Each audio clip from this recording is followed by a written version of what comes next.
3 sentences. That was all it took to turn a quiet Tuesday afternoon into the beginning of the strangest legal fight of my life. The envelope sitting in my mailbox looked like every other HOA notice I'd ever received. But by the time that story was over, a board president had resigned, thousands of dollars had changed hands, and an entire neighborhood had started looking at authority very differently. My name is Ethan Harper, and until all this happened, I honestly believed that if you kept your lawn trimmed, paid your dues on time, and treated your neighbors with respect, people would pretty much leave you alone. Turns out I was wrong. I live in a small subdivision outside Franklin, Tennessee, one of those neighborhoods where every mailbox matches, every house follows the same color palette, and every Saturday morning somebody is pressure washing something.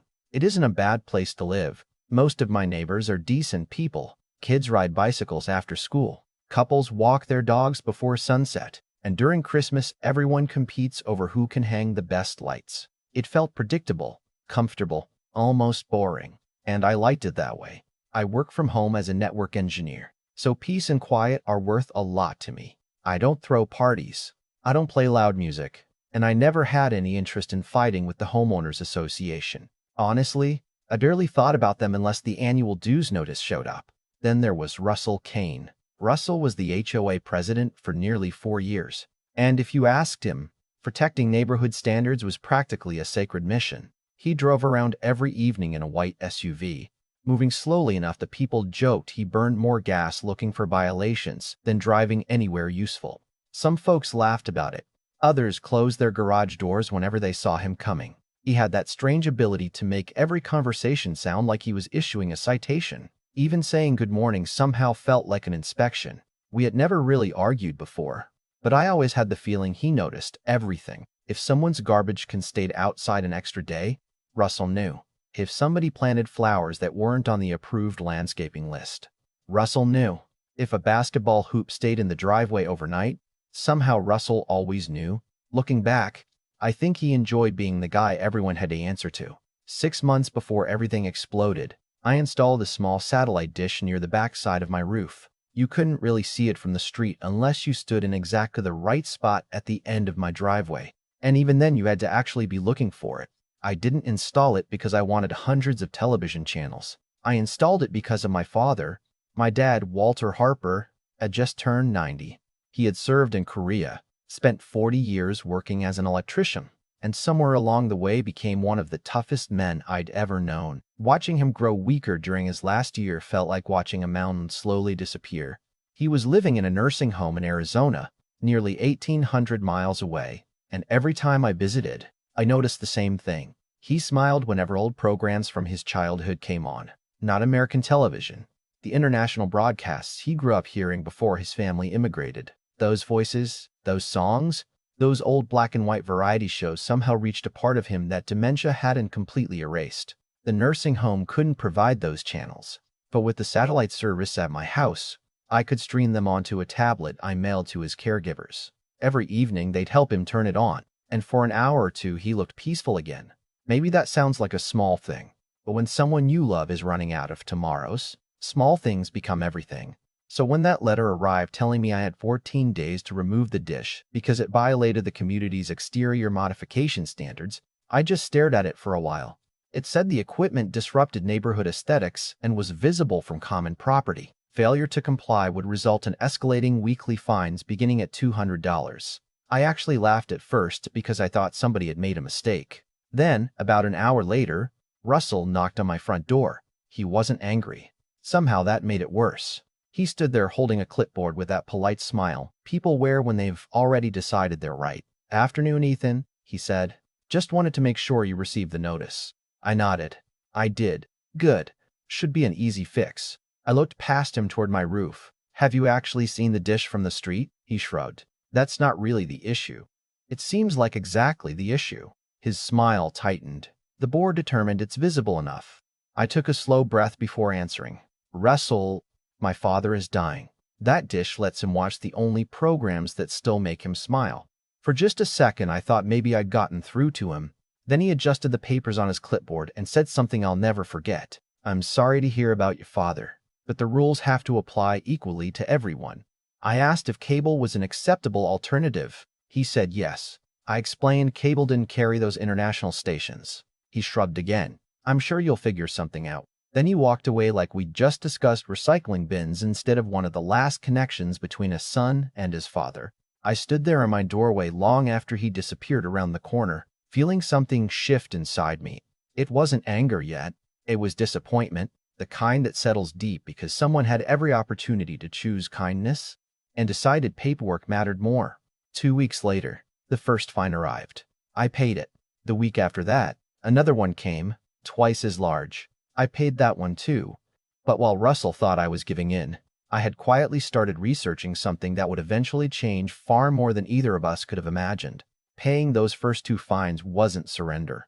If anything, it bought me something far more valuable than an argument on my front porch. It bought me time. Russell probably drove past my house every evening, saw the satellite dish still sitting exactly where it had always been, and figured I was just another homeowner who would eventually get tired of writing checks.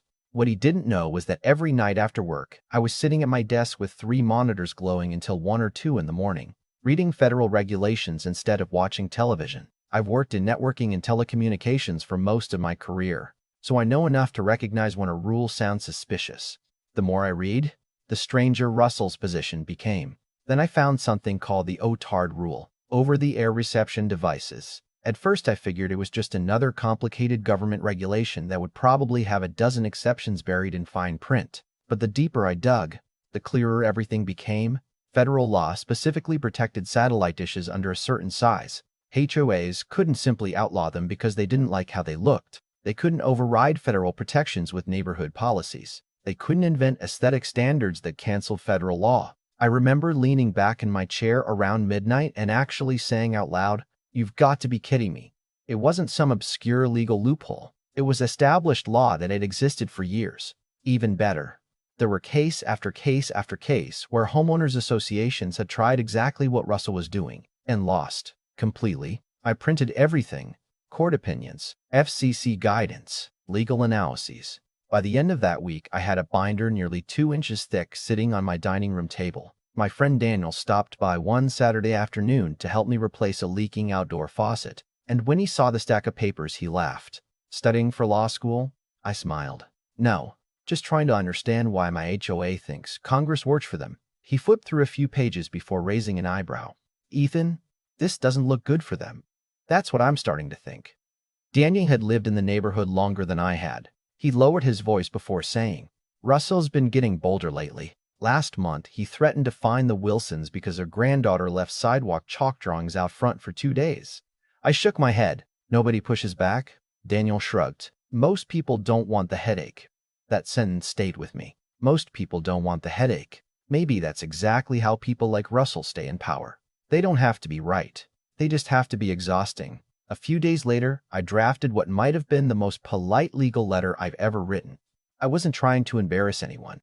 I genuinely hoped somebody on the board would read it, realize they'd made a mistake, and quietly fix everything before it got uglier. I explained why the satellite dish had been installed. I attached the federal regulations. I included previous court decisions. I even highlighted the relevant sections to make things easier. At the end, I wrote that I appreciated the board's willingness to reconsider the violation notice in light of controlling federal law. I mailed copies to every board member, not just Russell. Then I waited. 5 days later, an email appeared in my inbox. The subject line simply read, "Board response." Russell claimed the association's attorney had reviewed the matter and determined my satellite dish remained in violation because it could allegedly be seen from common areas within the subdivision. According to him, visibility created an exception that allowed the HOA to regulate its placement. There was no citation, no legal authority, just a sentence claiming their lawyer had found a loophole. I actually laughed this time, not because it was funny, because it was desperate. I searched every FCC publication I could find. That exception didn't exist, not even close. About an hour later, another violation notice arrived electronically. The weekly fine had doubled again. I called the HOA management office, hoping maybe someone besides Russell would have a reasonable conversation. The receptionist sounded uncomfortable before transferring me to the property manager, Melissa. She spoke carefully, like someone trying not to step on a landmine. "Mr. Harper, between you and me, I don't make policy. I just process paperwork. Do you think they're making a mistake?"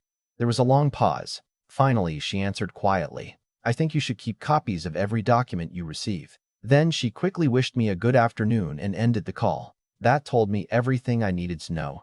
The following weekend, I flew to Arizona to see my dad. His memory faded in and out those days. Sometimes he recognized me immediately. Other times I had to remind him who I was.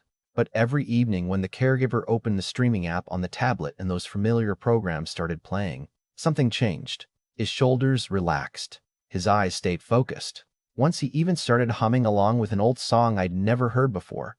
He looked over at me with a smile that lasted maybe 10 seconds before drifting away again. But those 10 seconds were worth more than every dollar sitting in my retirement account. As I sat beside his bed that night, I realized something that made this fight feel different. Russell thought this was about a piece of equipment on a roof. It wasn't. It was about whether someone sitting comfortably behind a clipboard had the right to decide what mattered inside another family's life. I came home more determined than ever. Instead of arguing with the HOA again, I filed a formal complaint with the Federal Communications Commission. Every document was scanned, labeled, and uploaded. Every violation notice, every email, every payment receipt, every photograph showing exactly where the dish sat on my roof. A week later, I received confirmation that the complaint had been accepted for review. That same afternoon, I contacted an attorney who specialized in telecommunications law. His name was Michael Brennan, and I expected his office to politely decline after hearing I was fighting over a satellite dish. Instead, he listened quietly for nearly 20 minutes without interrupting. Finally, he asked one question. "Why didn't you remove it?" I looked toward the framed photo of my father sitting beside my desk before answering. "Because my dad only has so many sunsets left, and I'm not letting somebody with a clipboard decide how he spends them." The line stayed silent for a few seconds. Then Michael said something I wasn't expecting. "Mr. Harper, I'd like to represent you."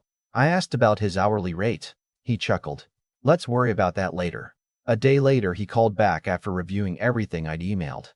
"Actually," he said, "I've changed my mind." My stomach dropped. Then, he continued, "I'm not charging you anything. This case is too important."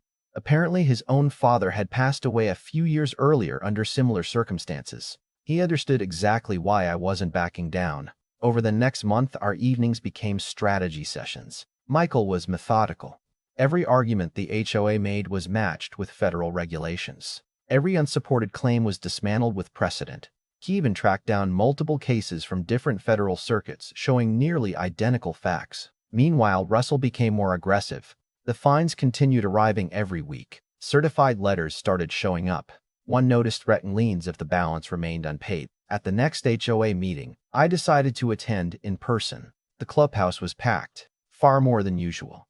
Word had spread. People weren't there because they cared about my satellite dish. They were there because everyone had their own Russell story. During homeowner comments, I calmly asked one question. "Can the board explain why it believes federal communications law doesn't apply here?" Russell adjusted his microphone before answering with complete confidence. "Our attorney has advised us that the board is acting within its authority." Michael, sitting quietly beside me, leaned over and whispered, "Notice he didn't answer your question." A woman in the third row raised her hand. "Can homeowners see the legal opinion?" Russell's smile disappeared. "Attorney communications are confidential." Another resident spoke up. "So we're just supposed to trust you?" Murmurs spread across the room. It wasn't loud. It wasn't dramatic. But for the first time, I saw uncertainty on Russell's face. Authority only feels absolute until people start asking for proof. 2 weeks later, the lawsuit officially moved forward. Discovery requests were issued. The HOA's attorney finally had to produce the legal basis for their position. According to Michael, that was the moment everything changed behind closed doors. Their confidence vanished almost overnight because there wasn't much law supporting their argument. Only assumptions. Settlement offers quietly began appearing. First, they offered to waive future fines if I removed the dish. Then they offered to refund what I'd already paid. Michael smiled after reading the email. "They're scared." I asked whether we should negotiate. He shook his head. "No. This stopped being about your satellite dish the moment they knowingly ignored federal law." 8 weeks after that first complaint, we walked into federal court. Russell was already sitting at the defense table, still wearing the same polished smile I'd seen on my front porch months earlier. He looked across the room as if he expected another routine victory. I looked back at him, thinking about my father watching those old television programs nearly 2,000 miles away, and for the first time since this whole mess started, I wasn't angry anymore. I was completely calm, because deep down I knew the fight had finally reached the one place where clipboards and neighborhood politics couldn't rewrite the law. Walking into that courtroom felt strangely peaceful. I'd imagined this day for weeks, maybe months, and somewhere along the way I realized I wasn't hoping to embarrass Russell anymore. I wasn't looking for revenge, and I certainly wasn't trying to become the neighborhood hero. I just wanted someone who actually understood the law to look at the facts without worrying about HOA politics or bruised egos. The judge wasted very little time getting to the point. After both attorneys introduced themselves, she looked down at the stack of exhibits in front of her and started asking questions that made it obvious she'd already done her homework. Michael walked through the federal regulations one section at a time, explaining how the satellite dish met every protected requirement under federal law, while the HOA's attorney tried to argue that community appearance justified additional restrictions because the equipment could supposedly be seen from common areas. The judge interrupted him halfway through. "Counselor," she said calmly, "can you point me to any federal authorities supporting that interpretation?"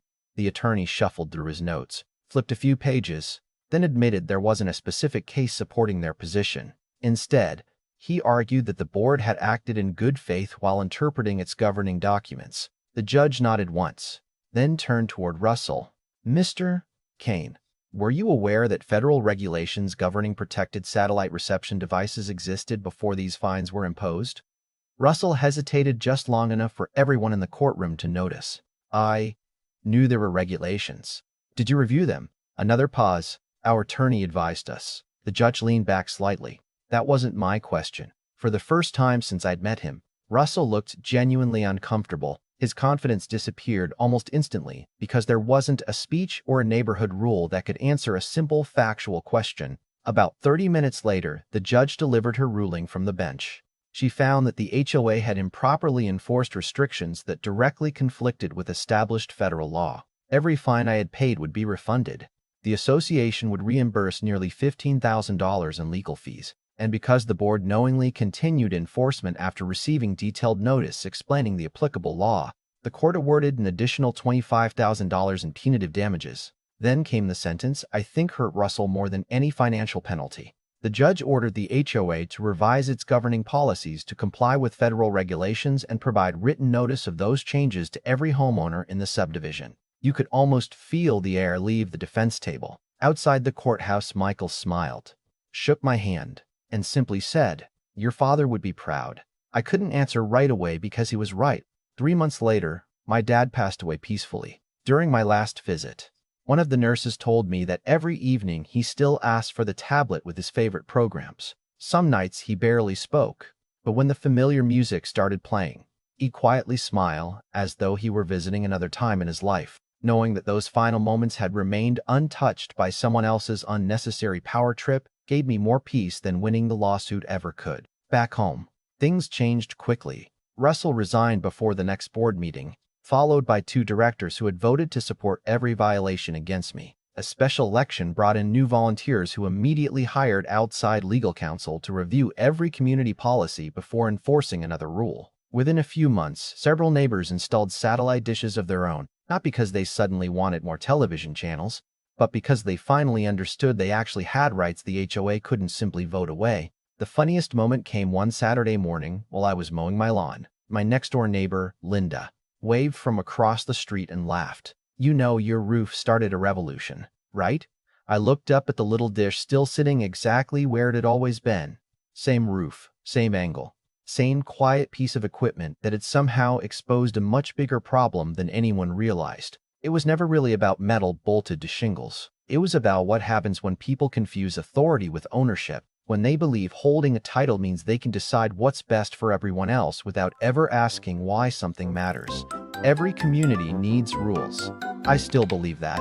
Rules help neighbors live together. But the moment rules become more important than people, they've stopped serving the community and started serving someone's ego instead. Even today, whenever I pull into my driveway and catch a glimpse of that satellite dish against the afternoon sky, I don't think about the lawsuit or the money or even the courtroom. I think about my father sitting quietly with that tablet in his hands, smiling at voices from his childhood during the last chapter of his life. And honestly, I'd fight that battle all over again for one more evening like that. So, now I'd like to hear from you. Was the HOA simply trying to enforce the rules equally? Or did Russell cross the line the moment he ignored the human reason behind that satellite dish? Should homeowners ever be expected to comply with neighborhood policies that conflict with federal law?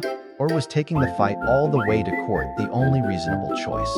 Let me know what you think in the comments, because stories like this always spark strong opinions. And if you've ever dealt with an HOA or another organization that abused its authority, I'd really like to hear your experience. Think you enjoyed this story? Don't forget to like the video, subscribe to the channel, and share it with someone who believes common sense should always matter more than unchecked power.